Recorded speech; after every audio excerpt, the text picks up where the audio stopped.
Why don't you take a seat and tell me what appears to be the problem?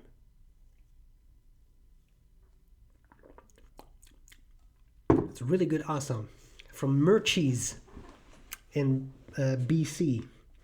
Okay, I have 2 to-the-point questions and 2 more philosophical questions. First question, I'm just writing down the timestamp. The great question, M1000 or 149, and why?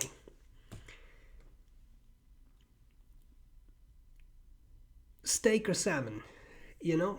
I like them both.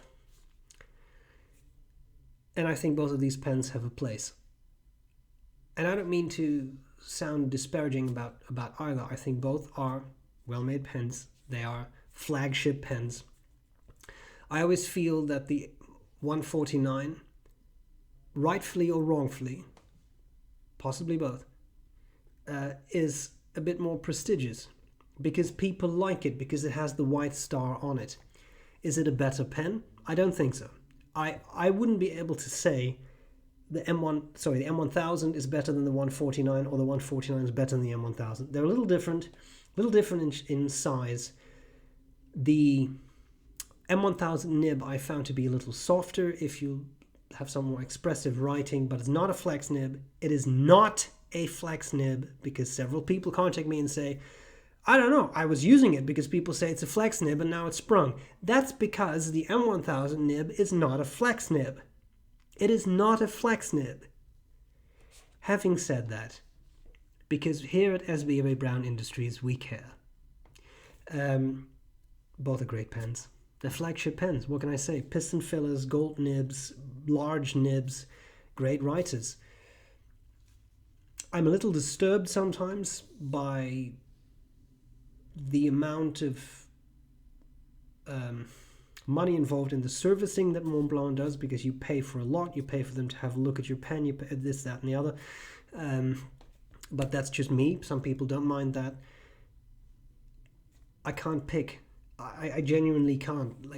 I can't even say it's color because you can get a black and gold trim M1000 and black and gold trim at 149. So I wouldn't say one outperforms the other. I think it's a matter of personal choice. If you were to absolutely, because I know that people can say, yeah, but you have to make a choice. Okay, if I have to make a choice, M1000. Why? Because I like that nib writing experience a little bit better. But you're talking about... I want to use a car analogy, but I'm not a car person, so this is probably going to be a stupid thing to say. But, I mean, BMW versus Mercedes. Yeah, I'm sure that real car persons would now say, yeah, Mercedes is better. Okay, yeah, sure. But for me, as a casual user, they're both great cars. I don't think I've ever driven in a Mercedes, but I've driven in BMWs a few times for my driving lessons. Yeah, they're great cars. They're both German. I wouldn't be able to tell the difference. They're both luxury cars. The Audi, whatever. Like, again, I'm not a car person. Don't force me to do this. But, yeah, one probably stands a little bit above the others in one way or another. And I'm going to leave it at that because, again, I'm not a car person and that was never the issue. Okay, do you have a favorite font beyond cursive? Not really. I used to have an odd mixture of print and cursive throughout most of primary school, and high school, and even up to university until I started to work on my handwriting a bit. And it's still not great, but by all means it's a lot better than it was before. I mean, a lot better than it was before. I don't have particular fonts. I don't really like print. The cursive really is my thing now. If you were to say, because that was kind of the question, like kind of for fun, I sometimes do a little bit of amateur calligraphy, emphasis on amateur, and then I really like Gothic. I do like a nice Gothic font. It's quite heavy on the page, but I think it looks really cool. And then, of course, I do have a European heritage, so I mean, I've kind of grown up we went a lot to Germany and Austria on holiday, so I've seen that kind of font a lot, so it always gives me warm feelings.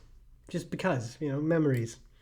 Okay, now I wanted to leave some time for 2 of the more philosophical questions here, which I think were both very interesting questions. So, the first of 2, abbreviate it a little bit. I am new to collecting pens. I have to try to figure out what nib suits me best. I'm trying to find my style very much like how I did with houses, where I know that I like this but not that. In a nutshell, what do?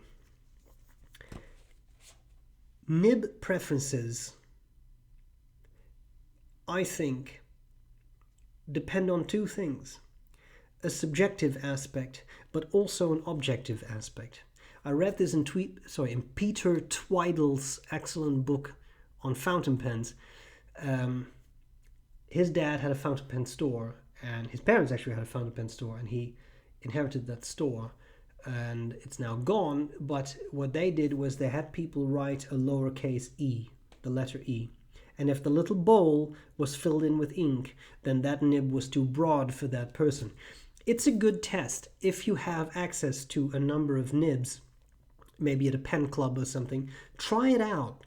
And you will find that at some point you just need to start right larger than you usually do for that bowl not to be filled in, which I think is a very good test, especially if you're starting out, you don't really know what you're looking for. That's the objective part, because the bowl is going to be filled in or not. It's that simple. But then there's the subjective part. And then there's maybe a part sort of halfway in between subjective and objective, because that depends on the size of your handwriting. This is a very simple aspect. The smaller your handwriting, the finer the nib you need, because if you try to write microscopically with a triple broad nib, it's not going to happen. It's not going to, nobody will be able to read what you wrote. But then the question is, what's large handwriting, what's small? I don't know. That depends on you, right? And again, use the e-test and you will figure this out, because I don't think you can say, well, up to 2 millimeters it's this and up to 3 millimeters. I don't think it works that way. I'm talking about letter size. Then there is the subjective part of what feels good to you. I've said this a number of times before. The properties of the nib are such that you have tines with tipping. The finer the nib, the less tipping there is, the less material there is to polish, and the more feedback the nib will have as it writes. A very broad nib has a lot of material to polish.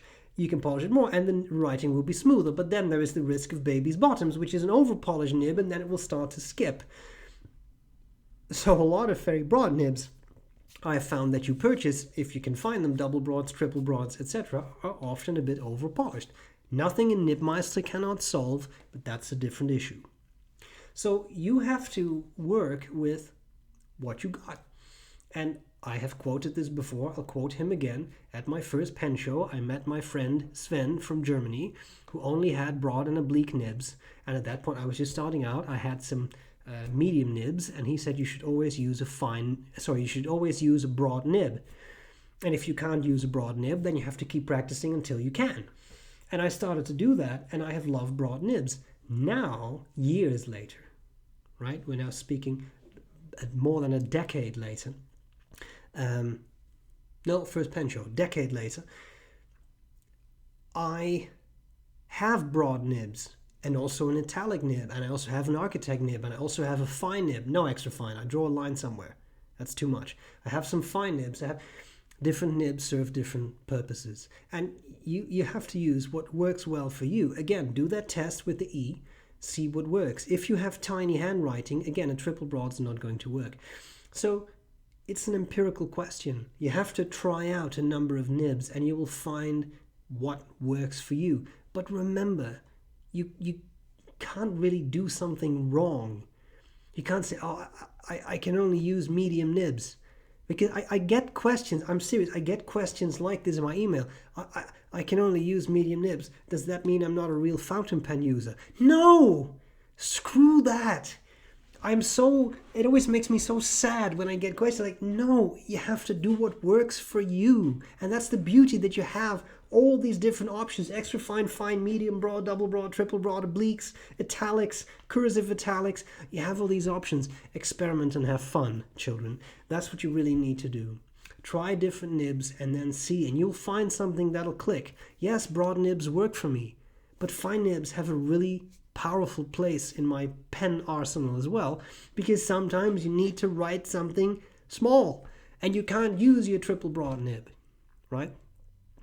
And as you do it more, you will learn, just like with the houses you describe, you will learn what you like. Same thing with houses, same thing with cars, same thing with art, same thing with poetry and literature, same thing with music. You have to try out a number of things and you will find what works for you. I hope that's an answer, because I did my best. But that is what I would really say to that particular question. Now,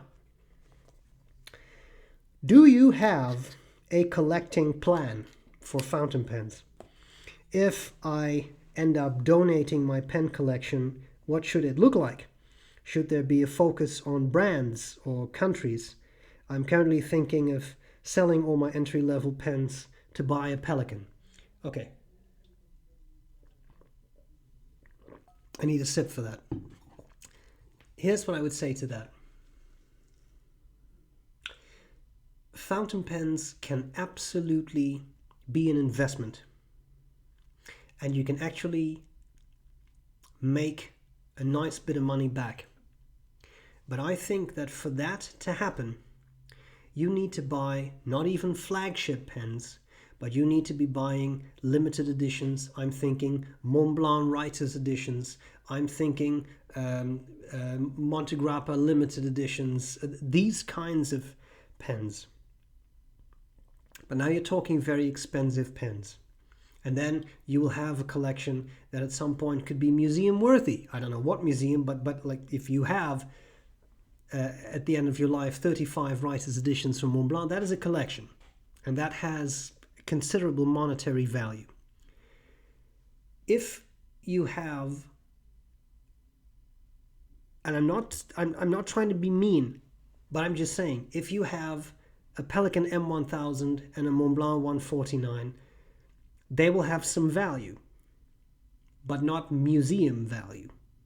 You will be able to resell them for definitely a couple $100 a piece. For sure you will get something. But think about how many 149s Montblanc makes a day and how many M1000s Pelikan makes a day. And then ask yourself if they're ever going to increase in value. So, to answer your question, and I'm now speaking to you person to person, I would ask myself, is that what I want? Is it my ambition to have a collection of fountain pens that after I pass away, for example, could be passed on to a museum, or that I can pass on to a grandchild and say, if you ever get sick of this, this will pay for your college? For me personally, that would not do. I would never want to buy pens with the sole purpose of what will be this pen's resale value? What will this add to my collection? But that is because I am a user, not a collector of fountain pens. Because here's the other part. If you want your pens to be collector quality, you can't use them. They have to stay unused in the box, because otherwise they devalue substantially, right? So to try and answer your question and not go off on an endless rant, which I never do, I don't have a collecting plan. And this is something that I would really like to impart on you, and that I hope you may take to heart, or at least consider seriously. Do what makes you happy. Do what makes you happy. And if a pen comes along that makes your heart beat a little faster, and you think, that is really beautiful, and you can afford it, and you can still pay your bills after having bought that pen, buy it. But if you're looking at a pen and you think, I hate this. I hate the way it looks. But I guess it's going to have resale value. Is that what you want? If it is, do it. But if it's not, do you really want to spend your life like that? Do you really want to obtain pens like that? Or anything else for that matter. But we're talking about pens. If you choose what makes you happy, well, then you will be happy. And that was a very important thing to me. I don't own that many pens. Yes, I own more than one. But at this point, if I have to count them, but if I own 30, I think it's a lot. But each of those pens I love. Some were very inexpensive. Some were gifts. Some I've purchased. Some were not inexpensive. But I love them. And I don't really care if they are a collection that has monetary value. I want to use pens that I really love. ¿Por qué? Porque la vida es corta. Life's too short, people. So I want to use my pens. I want to use them and enjoy them. And sometimes that means something like this. Leonardo Furore, gold nib. Not super inexpensive, but I mean not... I have a few that are maybe a bit more expensive. Gioia, wonderful pen. Partenope, very pleasant pen to write with. Steel nib though. Opus 88, simple pen. Omar, clear. I just put in a number 6 italic nib, I think 1.1. Very pleasant writer. Do I have some more expensive pens? Yes, I do. But these are all fun to use. Will a museum buy any of these after my death? Well, obviously, they belong to the great B.R.E. Brown. Hashtag sarcasm. This has no real value. Can I resell them? Yeah, and I'll get some money back. But I mean, this is not going to be ever going to be a multi-$1,000 collection. It's all these together don't have not even $1,000 value. But I like them all. And that to me matters most. I will leave it at that because again, I can go on for a very long time. But I would really urge you, do what makes you happy. And if that means building up a collection with a big resale value, well then by all means do that, right? By all means do that. But ask yourself if that's really what you want. Or if it's maybe what you think you want. Or, in my mind worse, what you think is expected by the fountain pen community. Because I will tell you this. The opinion of the fountain pen community shouldn't matter to you. It shouldn't. Follow your heart, mate. Follow your heart. Okay, I hope that was useful. Do what you want. Have fun. Een aangenaam etensmaal met spekjes of wat dan ook erin. Bye!